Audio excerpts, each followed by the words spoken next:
Welcome to hitech family.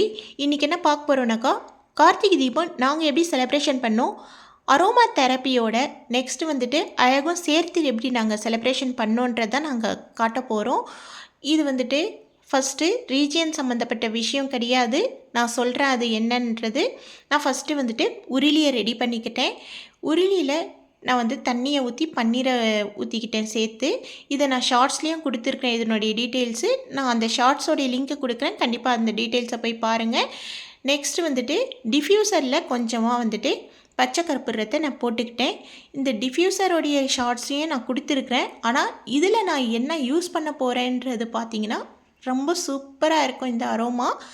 நீங்கள் வந்துட்டு கண்டிப்பாக நான் அந்த ஷார்ட்ஸோடைய லிங்க்கையும் கொடுக்குறேன், அதையும் போய் பாருங்கள். அடுத்து டிஃப்யூசரில் நான் என்ன போட போகிறேன்றதை நான் காட்டுறேன். நெக்ஸ்ட்டு வந்துட்டு பூக்கள் எல்லாமே இது போல் வந்துட்டு உருளியில் அரேஞ்ச் பண்ணிக்கிட்டேன். நான் பிறந்த ஊர் திருவண்ணாமலைன்றதுனால இந்த ஃபெஸ்டிவல் வந்துட்டு எனக்கு ரொம்பவே பிடிச்சமான ஒரு விஷயம். இது வந்துட்டு எல்லாமே நம்ம நோயை வந்துட்டு தீர்க்கணுன்னாக்கா நம்ம அழகும் சேர்த்து நம்ம வீட்டில் வந்துட்டு அரோமேட்டிக்காக நம்ம வந்துட்டு நேச்சர் ஃப்ராக்ரன்ஸோடு நம்ம வச்சுக்கிட்டோம்னாக்கா மைண்டு வந்து நம்மளுக்கு பீஸ்ஃபுல்லாக இருக்கும். அதனால் ஃபஸ்ட்டு வந்துட்டு உருளியை ரெடி பண்ணி வச்சுக்கிட்டேன். அதுக்கப்புறம் வந்துட்டு நெக்ஸ்ட்டு விளக்கில் எல்லாத்துலேயும் வந்துட்டு தேங்காய் எண்ணெயை நான் யூஸ் பண்ணியிருக்கிறேன். தேங்காய் எண்ணெயை போட்டுக்கிட்டேன். நெக்ஸ்ட்டு வந்துட்டு இப்போ என்ன பொடி போடுறேன்னாக்கா, சோம்பும் ஏலக்காயும் நான் வந்துட்டு சேர்த்து அரைச்சி வச்ச பொடி தான் இது வந்துட்டு. இதை போடும்போது அரோமா அவ்வளோ சூப்பராக இருக்கும். உங்களுடைய மைண்டு வந்துட்டு ரொம்ப ரிலாக்ஸேஷனாக வச்சுக்கும். நீங்கள் ஃப்ரெஷ்னஸாக வந்துட்டு ஃபீல் பண்ணுவீங்க. விளக்குன்றது ரொம்ப அழகான விஷயம். அந்த ஒலி யாருக்குமே பிடிக்காமல் இல்லை. அந்த ஒலியோடு சேர்த்து இந்த ஃப்ராக்ரன்ஸோடு நீங்கள் இன்ஹேல் பண்ணும்போது அவ்வளோ உங்களுக்கு சூப்பராக இருக்கும். ஹெல்த்துமே வந்துட்டு நல்லா இருக்கும். நான் எல்லாமே பியூர் தேங்காய் எண்ணெய் தான் எடுத்துருக்கிறேன். நெக்ஸ்ட் வந்துட்டு பச்சை திரியை நான் போட்டுக்கிட்டேன். நெக்ஸ்ட்டு டிஃப்யூசரில் இன்னொரு பொருள் என்ன சேர்க்க போகிறேன்னு சொன்னேன் இல்லைங்களா, லவங்கம் தான் நான் வந்துட்டு சேர்த்துருக்கிறேன், கிராம்பு.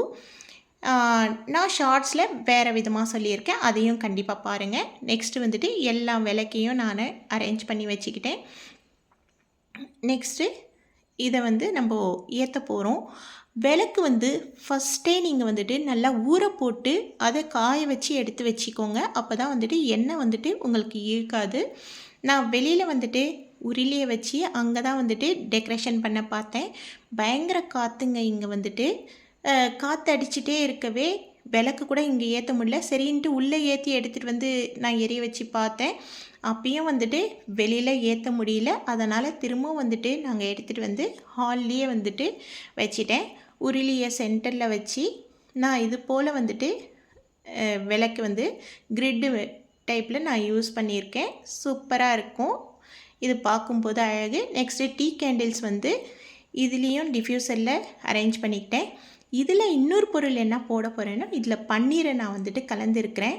இந்த டிஃப்யூசரை பற்ற வைக்கும்போது அவ்வளோ சூப்பராக இருக்கும். அரோமா அதிலிருந்து மைல்டான ஸ்மெல்லை இன்ஹேல் பண்ணும்போது மைண்ட் அவ்வளோ ஃப்ரெஷ்ஷாக வச்சுக்கும். நெக்ஸ்ட்டு 3 அரோமேட்டிக் கேண்டில்ஸ் ஏற்றிக்கிட்டேன். இப்போது இந்த டிஃப்யூசரை நான் கிச்சனில் சவுத் ஈஸ்ட் கார்னரில் நான் வைக்கிறேன். இது கிச்சன்லேருந்து இன்ஹேல் பண்ணும்போது அவ்வளோ அழகாகவும் இருக்கும், ஸ்மெல்லும் சூப்பராக இருக்கும். நெக்ஸ்ட்டு படிக்கட்டு ஏறும்போது நான் படிக்கட்டில் ஒன்று வச்சுட்டேன். அங்கே ஏறும்போது ரொம்ப சூப்பராக இருக்கும் ஸ்மெல்லு. நெக்ஸ்ட்டு 3 விளக்கு ஒன்று நார்த்து பார்க்குற மாதிரி, ஈஸ்ட்டு பார்க்குற மாதிரி, வெஸ்ட்டு பார்க்குற மாதிரி வச்சுருக்கேன். நம்ம சவுத்து பார்க்குற மாதிரி மட்டும் எப்போவுமே விளக்கு வைக்கக்கூடாது. நெக்ஸ்ட்டு படிக்கட்டில் நான் ஒரு படிக்க விட்டு ஒரு படி நான் விளக்குங்க ஏற்றிட்டேன். இது பார்க்கவே படிக்கட்டில் ரொம்ப அழகாக இருக்கும். உங்களுக்கு கேமராவில் எந்த அளவுக்கு தெரியுதுன்னு தெரியல, அவ்வளோ சூப்பராக இருக்கும் இந்த விளக்குலாம் பார்த்தோன்னாக்கா. நெக்ஸ்ட்டு வெளியில் தான் ஏற்ற முடியல, பால்கானியில் நான் வாசலாண்ட ஒரு 2 விளக்கு வச்சுட்டேன். இப்போ பாருங்கள் எவ்வளோ அழகாக இருக்குது பாருங்கள்.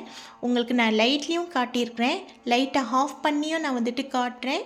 இது எந்த அளவுக்கு அழகாக இருக்குது பார்த்தீங்களா? இதில் அழகு மட்டும் இல்லாமல் இதிலேருந்து வர அரோமாவை நீங்கள் இன்ஹேல் பண்ணும்போது உங்களுடைய மைண்டு வந்து பீஸ்ஃபுல்லாக இருக்கும். டென்ஷன் ஸ்ட்ரெஸ்லேருந்து ரிலீஃப் ஆகும். உங்களுடைய நெகட்டிவ் எனர்ஜியை போக்கி பாசிட்டிவ் வைப்பை நீங்கள் அட்ராக்ட் பண்ணுவீங்க. இதை தான் நான் ஃபஸ்ட்டே சொன்னேன். இது ரிலீஜியன் சம்மந்தப்பட்ட விஷயம் கிடையாது. நம்ம அரோமா தெரப்பிக்கு நம்ம வெளியில் போய் செலவு பண்ணுறதை விட நம்ம வீட்லேயே இது போல் டெக்கரேஷன் பண்ணி பார்க்கும்போது நம்மளுடைய கண்ணுக்கும் அழகாக இருக்கும். அதே நேரத்தில் இந்த நேச்சர் அரோமாவை நம்ம இன்ஹேல் பண்ணும்போது நம்மளுடைய மைண்டும் எந்த அளவுக்கு ஃப்ரெஷ்னஸாக ஃபீல் ஆகுதுன்றது நீங்களும் இதே போல் ட்ரை பண்ணி பார்த்து எனக்கு கமெண்ட்ஸில் சொல்லுங்கள். இந்த வீடியோ உங்களுக்கு பிடிச்சிருக்குன்னு நான் நம்புகிறேன். பிடிச்சிருந்ததுனாக்கா லைக் பண்ணுங்கள், ஷேர் பண்ணுங்கள், சப்ஸ்கிரைப் பண்ணி நோட்டிஃபிகேஷன் பட்டனை ப்ரெஸ் பண்ணுங்கள். ஓகே ஃப்ரெண்ட்ஸ், நான் அடுத்த வீடியோவில் சந்திக்கிறேன். Bye, thank you.